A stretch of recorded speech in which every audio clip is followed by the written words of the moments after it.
now and then you got the faith to profess it, but because of the murder spirit that is going on in the land, it causes you to become weak. But I got some good news. Early on a Thursday night, that God's strength is made perfect in the midst of your weakness. For the Bible declares that His grace, it is sufficient for you.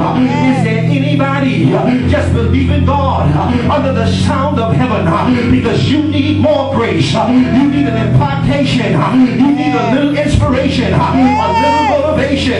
You're sick and tired of what is going on around you, and you've already made up in your mind, I'm going to love Him, I'm going to serve Him, I'm going to desire Him. I've already looked to the east, the west, the north, and the south. Now I'm going to be like David. I'm going to look unto the hills from whence cometh my help, knowing that all, not just some of my help, all of my help, it comes from Mount Zion. See, every now and then, my brothers and my sisters, hear me and hear me well.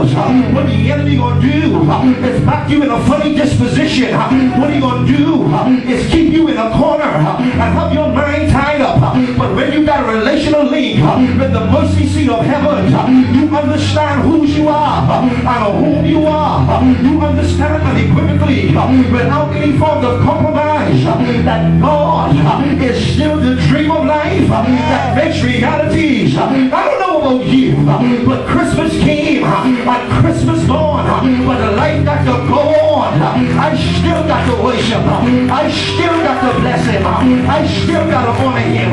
I still got to lift up holy hands without reference, without doubt, and give Him glory and magnify Him and give Him admiration and adulation. Yet I haven't said He is good, but He does. Like when you got a relationship, you understand that your relationship is predicated upon the premise, not because of, but in spite of.